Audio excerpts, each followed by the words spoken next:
안녕하세요. 성경 66권 속에 나타나는 신분주의와 인본주의의 역사를 이 시간에 과목으로 공부하고 천국의 문화 네 번째 강의가 되겠습니다. 69페이지 여러분이 가지고 있는 교재 69페이지 두 번째 천국 중심의 삶이 주는 행복에 대해서 공부하겠습니다.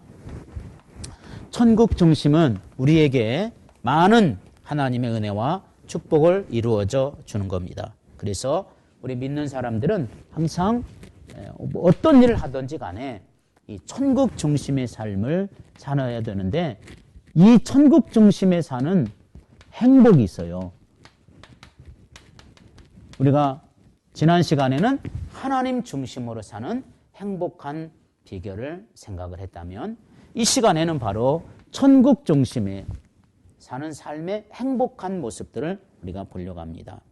인본주의의 특징은 세상 나라가 중심이죠. 우리는 천국이 중심이 됩니다. 그래서 이 천국을 중심으로 사는 사람들의 행복이 무엇인가? 우리가 보통 천국이라고 하면 죽어서만 가는 천국으로만 생각하고 오늘과는 아무런 관계가 없는 것으로 오해하고 있지만 그러나 천국의 아름다운 삶의 문화, 왜요? 그렇게 살아야 행복하기 때문에 그렇게 되는 겁니다. 그러므로 천국 중심에 바로 살면서 행복해지는데 그 여러 가지 행복이 있어요. 첫 번째는 천국 중심으로 살면 우리는 소망의 행복이 있습니다. 소망을 갖게 되죠. 우리의 소망은 가장 중요한 아름다운 행복입니다. 하늘에 모든 것이 있다고 하는 이런 믿음은 큰 소망이 아닐 수가 없죠. 그래서 베드로는 이것을 썩지 않고 더럽지 않는 산소망이다. 바울은 디도서 2장 14절 이렇게 말하지 이것은 복스러운 소망이다. 우리에게 말해주고 있습니다. 세상에서 가장 불쌍한 사람이 있다면 아마 소망이 없이 사는 사람입니다. 물론 이 땅의 것들은요 전부 다 진정한 소망의 대상이 될 수가 없습니다. 이 모든 것들은 지나가면 다 사라지는 것이고 없어지는 것이죠.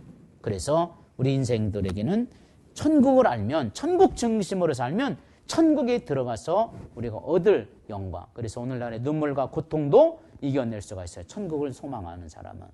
오늘날의 장애인도 저주하지 않고 내 인생 완전히 좌절하지 않고 우리에게는 항상 기쁨과 즐거움으로 살아가게 되는 거죠.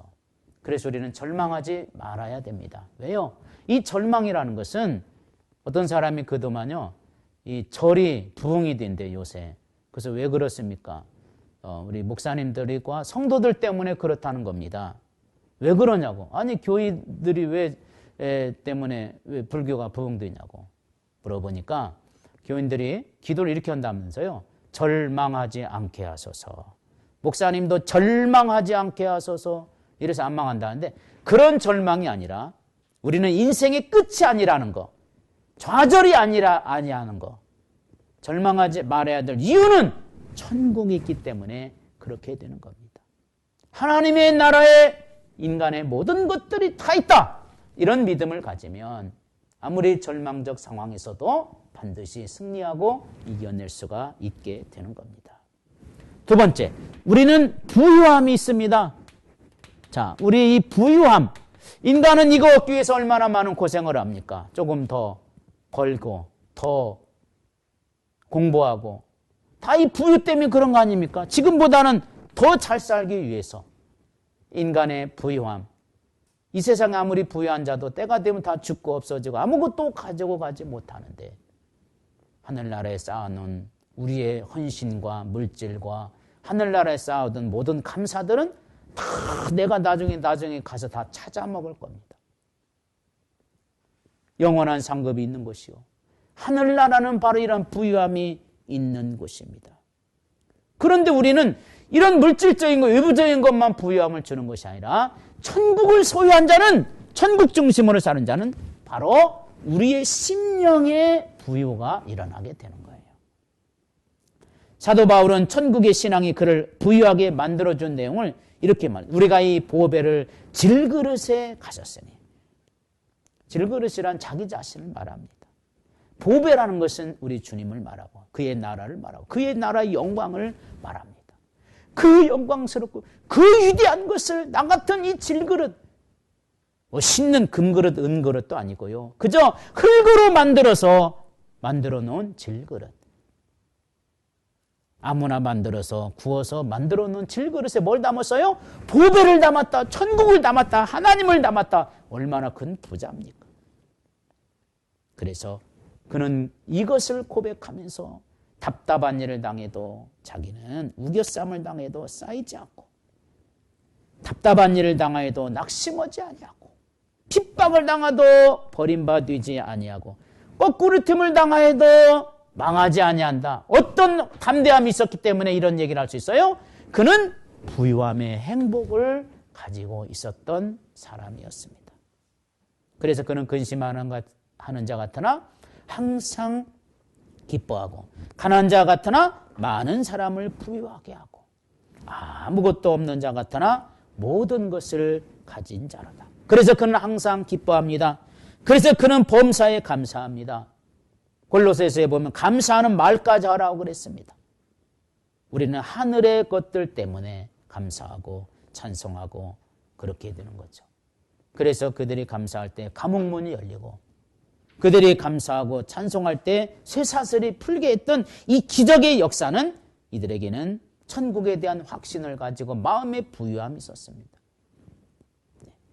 세 번째, 우리에게는 하늘의 모든 것들을 우리 속에서 주신 것이 있지요. 그것이 바로 포기의 행복입니다.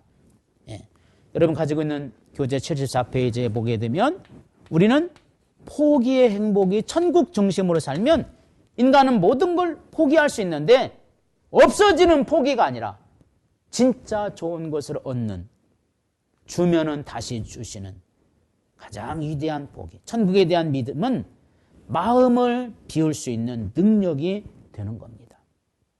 그래서 세상 것보다 더 좋은 것이 하늘에 있다, 이런 믿음을 가질 때 우리는 사실 모든 걸 포기할 수가 있게 됩니다.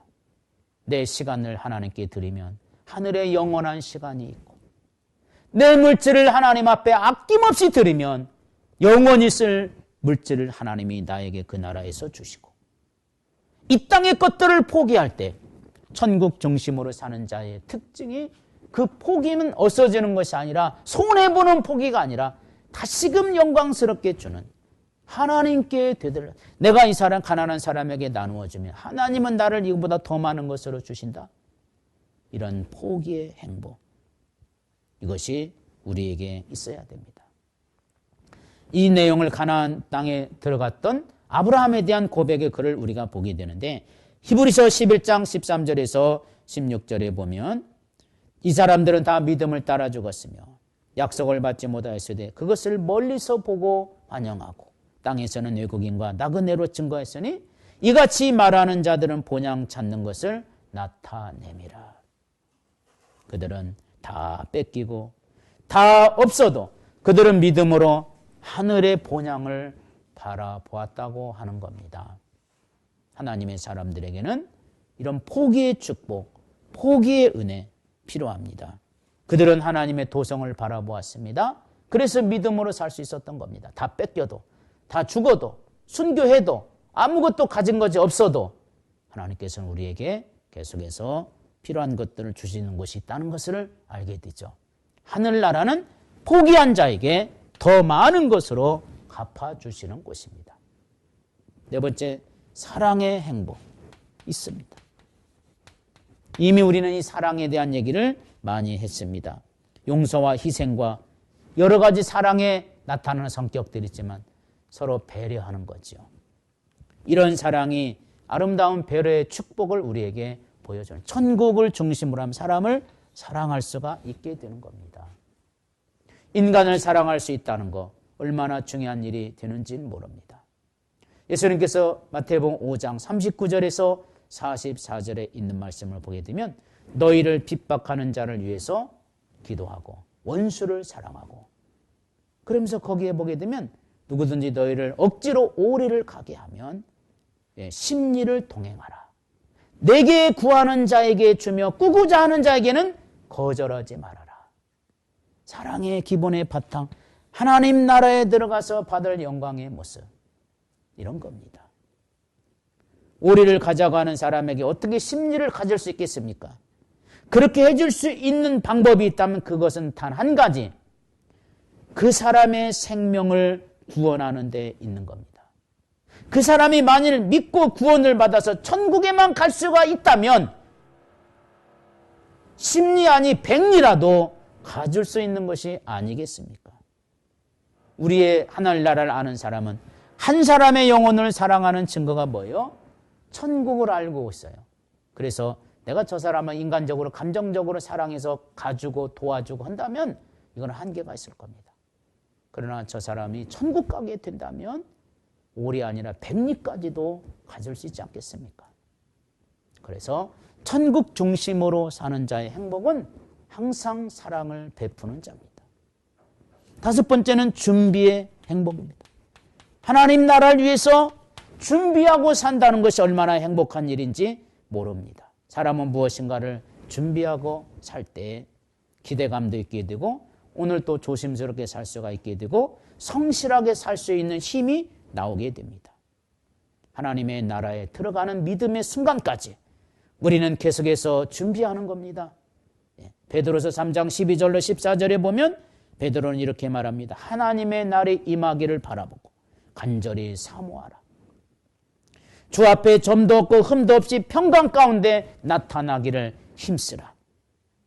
우리에게는 이러한 행복이, 이러한 은총이, 이러한 역사가 반드시 필요합니다. 여섯 번째는 우리는 담대함에 대한 행복입니다. 우리 하나님의 사람들에게 천국을 중심으로 살면요, 담대하게 됩니다.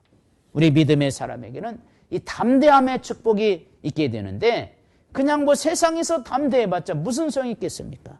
우리는 하나님의 나라에 가서 담대. 왜 그러냐면 더 좋은 게 있기 때문에. 더 아름답고 더 멋지고 이렇게 있기 때문에. 많은 사람들 앞에 순교하고 목숨을 걸고 예수 믿는 이유가 왜 그렇게 담대합니까? 영원한 나라가 있기 때문에 그렇게 되는 겁니다. 일본 시대 때 일본 사람들이 우리나라 사람들을 다 뭐 믿는 사람들을 잡아 죽일 때 실제적인 일이 있었습니다. 일본 순사 둘이 교회 하나를 주일날 엄습하고 쳐들어왔습니다. 사람들을 전부 다 앉혀놓고 이제부터 예수 안 믿겠다, 하나님 안 믿겠다 하고 나가는 사람은 살려주고 그렇지 않은 사람 다 죽일 것이다. 믿음 있는 사람들은 끝까지 나는 하나님을 믿겠습니다. 나는 하나님을 끝까지 바라보겠습니다. 그래? 그러면 총으로 팍 쏴 죽였습니다. 그런데 그 속에서 하나님을 그렇게 잘 믿었다고 한 사람들 가운데는 때로는 예수님께 침뱉고 그냥 나가는 사람도 있었습니다.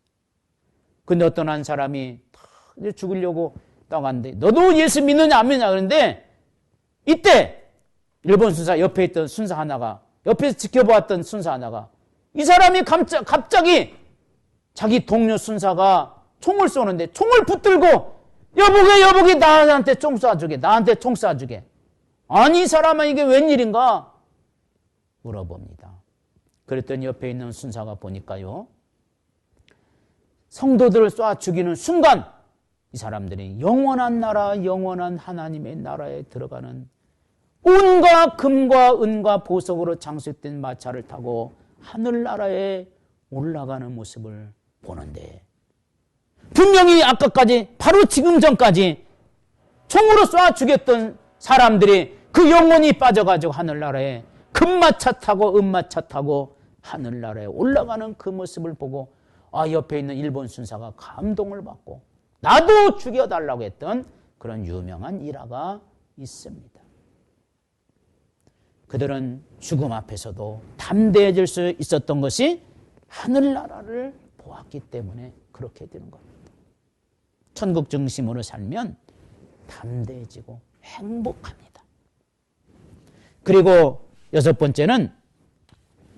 일곱 번째는 팔복의 행복이 있습니다. 우리 성경에서 마태복음 5장에 나오는 예수님이 직접 산상수훈 속에서 제일 첫 번째 나오는 설교 하나가 있는데 이게 바로 팔복입니다. 8가지 행복이다 이렇게 얘기하거든요. 8가지 행복은 심령이 가난한 자는 복이 있나니 천국이 저희 것이다. 애통하는 자는 복이 있다. 온유한 자는 복이 있다. 의에 줄이고 목마른 자가 복이 있다. 긍휼히 여기는 자가 복이 있다. 마음이 청결하고 깨끗한 자가 복이 있다. 화평케 하는 자가 복이 있으며 마지막으로는 의를 위하여 핍박을 받는 자가 행복이다. 자, 이것은 실제적으로 세상 속에서 이게 실현 불가능한 얘기입니다. 우리가 세상의 복잡한 일, 아무리 믿음이 있고 신앙이 있어도 이 팔복 그대로 산다고 하는 것은 보통 신앙 아니면 아마 거의 팔복을 완벽하게 순종할 수 있고 행할 수 있다고 하는 사람들은 아마 거의 없을 겁니다. 실천 불가능한 세상적인 내용을 가지고 사는 사람이라면 실천 불가능한 내용입니다. 그러나 천국을 중심으로 하는 팔복은 충분히 우리가 지켜갈 수가 있게 되는 거죠. 신분주의 문화에 있어서 가장 중요한 것은 행복에 대한 인식을 바꾸는 겁니다. 그러므로 팔복도 마찬가지예요. 인식을 바꾸면 됩니다. 팔복은 소유의 개념이 아니죠. 전부 다 포기하는 겁니다. 소유의 개념이 아니라 삶을 어떻게 살 것이냐. 좀 더 구체적으로 생각한다면 인간관계를 어떻게 할 것인가에 대한 가르친 구체적인 내용. 전부 보면 인간관계예요. 인간관계. 우리는 천국을 중심으로 인간관계를 하면은 사람이 행복해질 수가 있게 되는 겁니다. 가장 세상에서 안타까운 것은 인간관계가 잘못되어서 하나님 나라를 잃어버리는 경우가 너무 많이 있다는 것을 볼 수가 있습니다. 이미 우리 안에는 신분주의자들은 하나님을 섬기는 자들은 그 안에 가장 부유한 천국이 있기 때문에 이런 것들을 충분히 소유할 수가 있고 그리고 팔복의 내용을 그대로 실천해 갈 수가 있게 되는데 팔복의 특징은 한마디로 말하면 바로 천국에 들어가는 관문입니다. 그 중에서 제일 중요한 것이 첫 번째, 심령이 가난한 자는 복이 있나니 천국이 저희 것입니다. 다른 말로 하면 심령이 가난한 자, 이 말은 욕심을 버리는 자. 자, 그리고 나면 이 심령이 즉 욕심을 버리고 나면 그 뒤에 있는 7가지 복은 자연스럽게 우리에게 따라오게 됩니다. 무거운 계명이 아니라 자동으로 실천 가능한 그리고 기쁘고 보람 있게 살 수 있는 겁니다. 우리 사람들에게 가장 중요한 천국의 행복, 그 속에서 욕심을 버리라 이거예요. 팔복은요. 그럼 어떻게 하면 욕심을 버릴 수가 있습니까? 다행인 것은 인간은 가치의 차이를 구별할 수가 있어요. 욕심을 버릴 수는 없지만 더 좋은 것이 무엇인지를 구별할 수 있으며 구별이 되면 좋지 않은 것은 스스로 버리게 된다고 하는 사실입니다. 내 안에 천국이라는 것 최고 좋은 게 아닙니까? 세상에 그 어떤 것도 죽음이 없고 질병도 없고 애통하는 것이 없는 것 세상에 어디에 있습니까? 근데 이게 내 안에 딱 들어있다. 최고 좋은 것이 들어있습니다. 이게 딱 들어있으면 아무것도 어지간히 좋은 것을 주어도 내가 더 좋은 것이 있는데 다 버릴 수가 있게 되는 겁니다. 그러므로 모든 인간들에게 아무리 욕심을 버리라고 해보라 할지라도 결심을 했다 할지라도 다시 욕심에 사로잡히게 됩니다. 그래서 더 좋은 것, 더 나은 것, 더 큰 것 이것이 있으면 충분히 우리는 이런 것들을 이겨낼 수가 있게 됩니다. 그래서 인간에게 가장 좋은 것 천국 아닙니까? 하늘의 것입니다. 예수님께서는 이 세상 것을 전하기 위해서 세상에 오신 것이 아니라 하나님의 나라, 하나님의 나라인 천국을 전하기 위해서 이 땅에 오신 겁니다. 그러므로 이 세상의 것보다 더 좋은 것, 천국을 딱 소유하면 우리에게 있어서 가장 영광스러운 아름답고 복된 이러한 삶의 모습, 인생을 살아가게 될 것입니다. 여러분이 가지고 있는 교재 86페이지에 보게 되면 팔복의 내용과 의미가 있어요. 마태복음 5장 3절에 바로 심령이 가난한 자. 우리는 더 좋은 하늘나라가 있기 때문에 다 버린다고 해도 없어지는 게 아니라 손해보는 게 아니라 오히려 천국의 행복을 소유함을 갖게 되는 거예요. 그러므로 천국을 소유하고 있다면 마음을 한번 딱 비워봅니다. 때로는 포기도 해보고 때로는 욕심을 버리면 욕심을 버리고 나서 이렇게 천국을 보는 거예요. 그래서 마음을 딱 비우면 천국이 너희 것이다. 이거보다 더 좋은 게 없죠. 이거보다 더 아름다운 것이 없습니다. 그러면 마음을 싹 비울 수가 있어요. 왜? 더 좋은 게 내 안에 들어와 있기 때문에. 또 애통하는 자는 복이 있나니 저희가 위로를 받을 것이다. 이것도 역시 다 포기한 내 안에 천국을 소유한 자들이 울어야 될 눈물입니다. 예. 다른 사람의 생명을 구원하기 위해서 애통합니다. 하나님의 뜻이 이루어지기 위해서 애통합니다. 자신의 허물을 돌아보면서 내가 왜 그랬었던가 애통합니다. 웁니다. 내 안에 천국이 딱 들어있다면 이것을 전부 다 위로가 되고 천국의 기쁨이 되니까 이것을 충분히 우리들이 이겨나갈 수가 있게 될 것입니다. 그리고 마태복음 5장 5절에 있는 온유한 자 역시 마찬가지입니다. 내 안에 천국이 들어있는 자가 그냥 온유해라, 가서 온유해라 그러면 이게 잘 안 됩니다. 억지로 어떻게 온유해질 수 있어요? 그러나 내 안에 천국의 마음을 가지면 온유해집니다. 싸울 게 뭐 있나? 교인들과 서로 싸우는 것처럼 가장 어리석고 바보 같은 성도가 없습니다. 내 안에 천국이 있으면 싸운들 좋은 것을 얻은들 무슨 소용이 있겠습니까? 자존심을 세워서 싸워서 이겨가지고 명예를 얻은들 무슨 소용이 있겠습니까? 그거 아무리 많이 가져도 나중에는 다 쓸데없는 것을 얻기 위해서 온유해진다면 이건 불행한 겁니다. 하늘나라를 탁 소유한 자는 그래 참지 뭐 하늘에 가서 상 받을 건데 가지려면 가져라 뺏으려면 뺏어라 하는 이런 온유한 마음이 딱 들어가는 것이 아니겠습니까? 예, 이삭이 그렇지 않습니까? 우물을 갖다가 달라는 대로 그냥 다 줘버립니다. 그는요 믿는 구석이 있었어요. 하나님의 축복이 있었어요. 하나님의 나라의 영광 그 속에서 오는 영광의 소유의 부유함의 축복이 있었기 때문에 온유해질 수가 있었던 겁니다. 내가 저거 얻어야 돼. 저거 얻지 않으면 나는 아무것도 없어. 나는 이제 다 가난해져 버려. 아무것도 없어. 그러면 아마 온유해지지 못할 겁니다. 악착같이 권무술수를 쓰서라도 뺏으려고 할 겁니다. 우리는 오늘 천국을 소유한 자에게는 온유함이 있다는 것. 그 다음에 5장 6절에 의에 줄이고 목마른 자는 저희가 배부를 것이. 의라고 하는 것은 일반적인 선을 말하는 것이 아니라 하나님의 계획을 말합니다. 즉 예수님을 통해서 이루려고 하는 하나님의 인류 구원의 계획을 그것 때문에 목마르는 것. 이게 중요합니다. 그래서 내 안에 천국이 들어있는 자는 어떻게든지 그 나라에 들어가기 위해서 내 가족과 식구들과 이웃과 친척들을 위해서 영적으로 그들을 구원하고 싶은 배고픔이 있는 거예요. 줄이고 목마르지만 그러나 천국을 생각하면 배부른 것. 한 사람의 영혼을 구원해 놓으면 얼마나 배부르고 기쁘고 감사한 일인지 모르죠. 5장 7절에도 긍휼히 여기는 자는 복이 있나니 저희가 긍휼히 여김을 받을 것이다. 세상의 모든 내용들 속에는 인간에게는 분명히 세상이 사는데 필요한 게 있어요. 육신을 살기 위해서는 재물이 필요하고 또 우리의 영적인 삶이 필요하기 위해서는 믿음이 필요한데 그 역사를 이루기 위해서는 먼저 사람을 구원하는 겁니다. 그래서 구원할 때 사람들이 그 영혼을 불쌍히 여기는 마음이 들어야 됩니다. 그러면 그냥 억지로 불쌍히 여기라 안 됩니다. 어떻게 해야 될까요? 내 안에 천국이 저 사람도 천국에 들어가야 되는데 그러면서 그들에게 긍휼히 여김을 갖게 되는 겁니다. 예수님도 자신의 죽이는 자를 위해서 용서할 수 있었던 것은 밉지요. 인간적이고 세상적으로 볼 때는 자기를 억울하게 죽이고 자기를 죽이는 자를 누가 좋아하겠습니까? 그러나 그 안에 하나님의 나라가 있어요. 긍휼히 여길 수 있는 믿음이 그 안에 있었던 겁니다. 마음이 정결한 자 역시 마찬가지입니다. 그 마음에 천국이 들어있는 자는 의식주의, 형식주의에 빠지지 않습니다. 타락하지 않습니다. 왜요? 하나님의 나라에 어떻게 더러운 것이 들어갈 수가 있겠습니까? 내 안에 하나님의 나라가 확실히 있다면 우리는 아마 형식과 의식에 빠지지 않을 것입니다.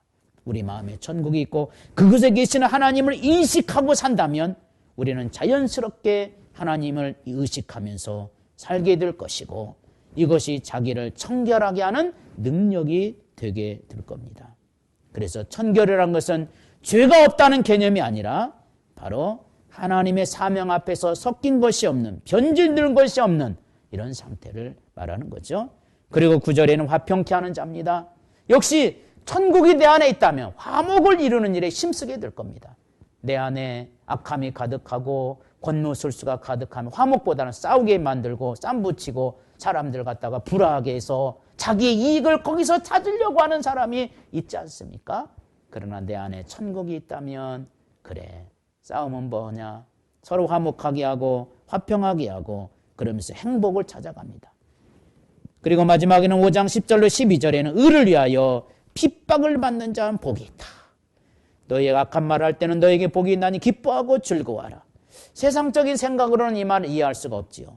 그러나 천국의 눈을 가지고 보면 정말로 이 말씀이 이루어질 수가 있습니다. 천국에 대한, 즉 복음에 대한 믿음과 가치를 가지고 있다면 그것을 위해서 고난을 받을 때 기뻐하지 않을 수가 없는 겁니다. 인본주의 속에는 오직 돈과 세상적인 것을 얻는 것이 최고의 가치이기 때문에 의를 위해서 고난받는 일은 어려운 일입니다. 그러나 천국에 대한 확실한 믿음을 가진 사람들은 그 나라의 가치를 알고 그 나라의 영광을 분명히 알고 있는 거죠. 그래서 우리에게는 히브리서 10장에 보면 이런 말이 있습니다. 비방과 환난으로서 사람에게 구경거리게 되고 너의 산업을 빼앗기는 것을 기쁘게 당한 것은 더 낫고 영구한 산업이 있는 줄 알미라. 자, 이처럼 팔복의 내용을 쭉 봤습니다. 팔복의 내용은 뭡니까? 우리에게는 이 팔복의 행복, 천국 중심이 우리 안에 딱 들어있으면 진정한 아름다운 영광의 모습들을 우리에게 보여주게 됩니다. 이것이 바로 천국을 소유한 사람들이 살아야 될 천국인의 문화입니다. 그들이 누릴 수 있는 행복입니다. 행복은 결코 세상 것들의 소유에 있지 않습니다. 천국엔 어떠한 믿음을 가진 소유한 사람들이 그 나라의 문화를 살아갈 때 이 땅에서도 행복의 열매를 맺을 수가 있게 됩니다. 우리의 삶의 천국 중심은, 그리고 천국에 대한 확신이 있다면 우리에게는 천국의 문화를 만들어갈 수 있는 아름다운 삶이 이루어지게 될 줄로 믿습니다. 다음 시간에 또 뵙겠습니다. 감사합니다.